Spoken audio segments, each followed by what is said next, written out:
these Republicans in the United States Congress have been shown very clearly by an exhaustive study of those faked up videos that the so-called uncut videos in fact have been manipulated, cut, pasted, and are fraudulent.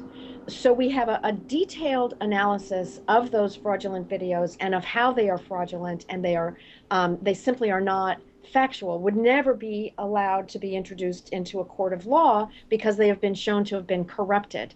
The Republican Congress people, the women and men on the Republican side in the United States House of Representatives, have seen the report that the videos are fake and nonetheless have utilized the videos along with incendiary language like murdering and baby body parts and other kinds of truly incitement to violence type language, using materials they know to be false.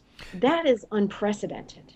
Well, and it strikes me. I think your use of the word unprecedented is an important one. We're talking with Terry O'Neill, president of the National Organization for Women, and I think it's extremely disturbing because, look, we could have the usual conversation about how people of conscience may disagree, et cetera, et cetera, et cetera. But the truth is the truth. Lie is a lie. And I think when you get into a situation where prominent figures in a political party are knowingly spreading misinformation, I mean, that's a dangerous corruption of the democratic process. And when the party itself doesn't rebuke them, because there have been histories in the past of both political parties in this nation rebuking members, politicians within that party as representatives of the party for distorting the truth. The fact is that I'm not aware of the Republican Party as an institution coming out and saying, look, guys, people of conscience disagree on this issue, but you can't knowingly lie. Are you? I mean, doesn't that also seem like does that seem to you also like a line that's been crossed?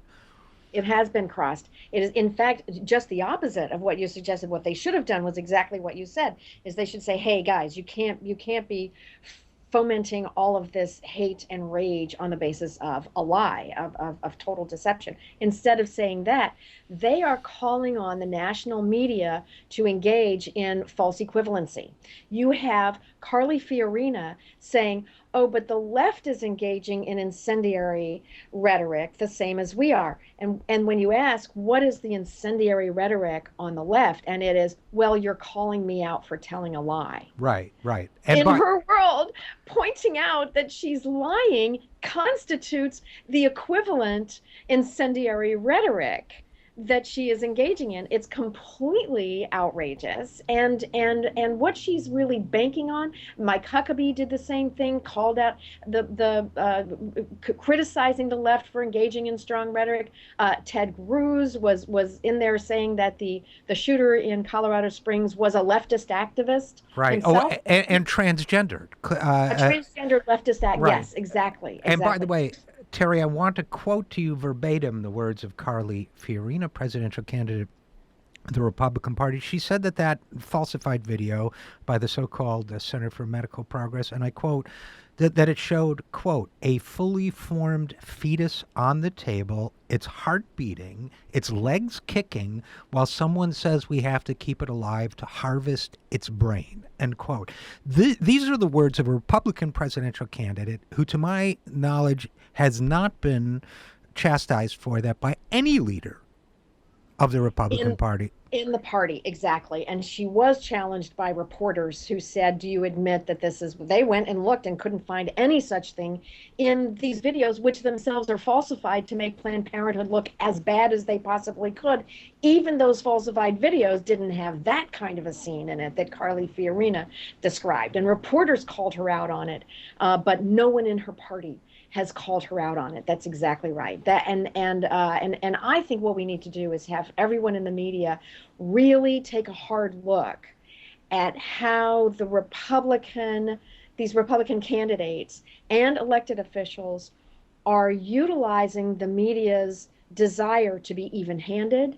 They're using that very good desire to be even-handed and perverting it into a false to really try to get the media to engage in false equivalency. Which it's been doing for many, many years. And I have to say that, just parenthetically, I don't feel it's as well intentioned as perhaps as you do. I think it's more a matter of cowardice on the part of the media not to challenge. But who knows?